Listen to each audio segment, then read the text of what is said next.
ये जो चीज़ आप मेरे हाथ में देख रहे हो, आप इस सभी इसको जानते भी होंगे, तो इसको आप फेंकने की कभी भी गलती मत करना बेकार समझकर, क्योंकि ये हमारे पौधों के लिए बहुत ही लाभदायक है।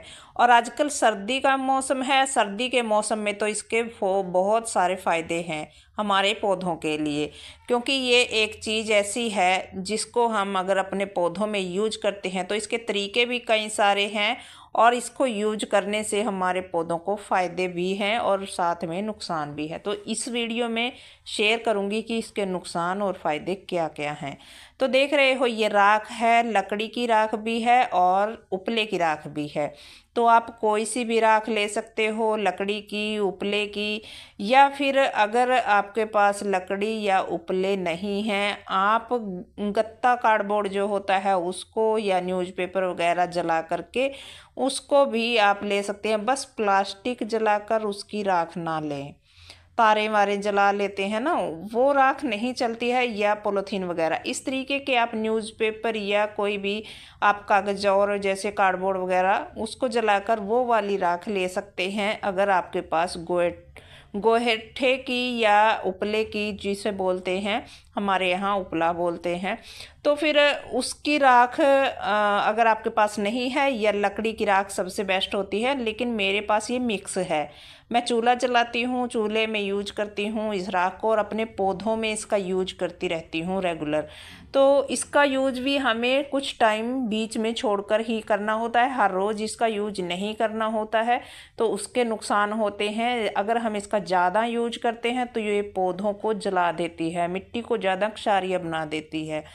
तो इसके नुकसान भी हैं अगर हम इसको ज़्यादा मात्रा में यूज करते हैं। इसको थोड़ा कम मात्रा में यूज करेंगे तो आपके लिए फ़ायदेमंद है। देखिए इसमें फास्फोरस, मैग्नीशियम, पोटासियम, कैल्शियम, इतनी सारी चीज़ें हैं हमारे पौधों को, ये इतनी अच्छी न्यूट्रिशन देते हैं। और लहसुन और प्याज में तो इसका हमारे यहाँ पे बहुत ज़्यादा इस्तेमाल होता है। इस तरीके से सुबह सुबह अगर हम लहसुन प्याज पर छिड़कते हैं इसको, तो कीटों से हमारे लहसुन प्याज बचे रहते हैं। और लहसुन प्याज पर तो छिड़कते ही हैं, उसके साथ साथ हमारे यहाँ पर तो पत्तेदार सब्जियां, बेल वर्गीय सब्जियां सभी के, क्योंकि गांव से हूँ तो मुझे पता है कि इसका अगर हम ज़्यादा से ज़्यादा यूज करते हैं, जैसे उपले वगैरह जलाते हैं, लकड़ियाँ जलाते हैं, सर्दियों में तो ज़्यादातर चूल्हे गांव में चलाए जाते हैं। तो फिर अभी तो देखिए बहुत कम हो गया है, लेकिन पहले इसका ज़्यादा से ज़्यादा यूज किया जाता था, और क्योंकि ज़्यादा जलाए जाते थे चूल्हे। और आजकल इसका जैसे चूल्हे कम चलते हैं तो उसकी वजह से आजकल राख भी कम मिलती है। तो मैं चलाती हूँ चूल्हे में लकड़ी और उपला दोनों, तो उसके जब भी मैं साग वगैरह कुछ बनाती हूँ तो मुझे मिल जाती है, मैं इसको संभाल कर रख लेती हूँ पॉलीथीन वगैरह में डालकर। तो फिर मैं इसको टाइम टू टाइम जब मुझे ज़रूरत लगती है अपने पौधों में यूज करती हूँ। तो यहाँ पर देख रहे हो आप, मैंने ले लिया है 2 लीटर पानी, और इसके अंदर आपको बहुत कम, यानी कि अगर आप तौल में नाप में ना जाएं तो आप एक मुट्ठी से भी थोड़ा कम ही, जितनी सी मैंने डाली है, इस तरीके से थोड़ी सी डाल सकते हो। कम हो सकती है लेकिन ज़्यादा ना हो, ज़्यादा पौधों को नुकसान पहुंचाती है। अगर आप हर रोज़ छिड़कते रहेंगे कि हमारे पौधों में कीट नहीं लगेंगे, तो उसका नुकसान है। देखिए मेरे पौधे आप देखते हो, किसी भी पौधे में कोई, जिस तरीके से आजकल हरे कीड़े लग रहे हैं ना साग वर्गीय सब्जियों में, मेरे पौधों में नहीं है, क्योंकि मैं इसका यूज कर लेती हूँ। देखिए पालक जब उगी थी, शुरू में पत्ते खा लिए थे कीड़े ने, सुंडी सी आ गई थी, तो मैंने उसका यूज किया था 1 या 2 बार पूरी फसल में, इसका ज़्यादा यूज नहीं करना है। और मिट्टी जब बनाती हूँ तो गोबर खाद मिक्स करती हूँ उस मिट्टी में, तो मैं मुट्ठी इसकी भी डाल लेती हूँ जब मैं मिट्टी बनाती हूँ। तो फिर इसका यूज हम पौधों को ज़रूरत के अनुसार, अगर पौधे की मिट्टी को ज़रूरत है तब जाकर इसको हम कैसे देते हैं। देखिए इस घोल को बना करके हमें कैसे देना है, ज़्यादा पानी और कम इसका इस्तेमाल होता है, यानी कि इसका घोल हमें बहुत पतला बनाना है।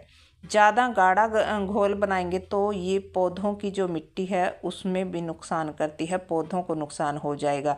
और एक जो हरे रंग की काई सी लग जाती है हमारे पौधों पे, अगर गुड़ाई ना करे तो ये उसको भी ख़त्म कर देती है। हमारे पौधों में इसके अगर जितने फ़ायदे गिनाएं तो बहुत ज़्यादा फ़ायदे होते हैं, अगर गिनाने लग जाएं तो बहुत सारे हैं।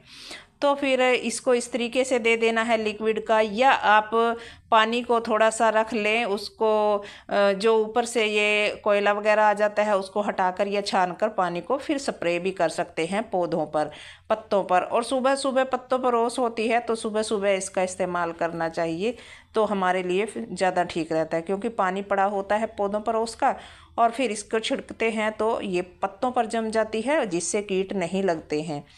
और इस तरीके से अगर आपको फूलों वाले पौधों में किसी भी गमले वगैरह में डालना है तो एक तरीका ये है, गुड़ाई कर दीजिए अच्छे से, और गोबर खाद या जो वर्मी कंपोस्ट या जो भी आप किचन के कचरे से बनी कंपोस्ट, कोई भी कंपोस्ट ले रहे हैं उसमें आप 1 किलो तक की जो खाद होती है उसमें 1 मुट्ठी मिला लीजिए, ज़्यादा नहीं मिलाना है। अब मैंने आपके साथ पहले भी इसका इस्तेमाल शेयर किया था, जब पालक में कीड़ा लग रहा था और मुझे क्वेश्चन भी आ रहे थे, तो मैंने इसकी बात है जो शेयर की थी आप लोगों के साथ कि इसको किस तरीके से खाद के रूप में मैं देती हूँ, तो मैंने तब भी बताया था। और इस तरीके से बस ले लीजिए आप। गोबर की खाद मैं ज़्यादा इससे ज़्यादा यूज करती हूँ, कोई और खाद नहीं ज़्यादातर यूज करती, या किचन से बने कचरे से वो वाली। तो फिर इसमें हमें मुट्ठी भर मिला लेनी है और इस तरीके से अपने पौधों में दे देनी है। इसके फ़ायदे हैं तो बहुत अच्छी हमारे पौधों के लिए ये होती है, और इस तरीके से आप इसका इस्तेमाल करेंगे तो आपके पौधे कभी कीटों से ख़राब नहीं होंगे और ढेर सारे उनको पोषक तत्व में मिलेंगे। जैसा कि मैंने आपको बताया कि कमियां हो जाती हैं मिट्टी में तो उनको भी पूरा करती है, और आपके पौधे जो हैं हरे भरे खिले रहेंगे, जैसे यहाँ देख रहे हो आप मेरे गार्डन में खिले हुए हैं। तो ढेर सारे फूल खिले हुए हैं, ये गुलदावदी है, तो आप भी इसका इस्तेमाल कर सकते हैं, बस थोड़ी सी सावधानी से। और राख का यूज करिए, फ्री की चीज़ है, इस करके इसको फेंकिएगा मत। तो फिर मिलूँगी अगली वीडियो में, तब तक के लिए नमस्कार।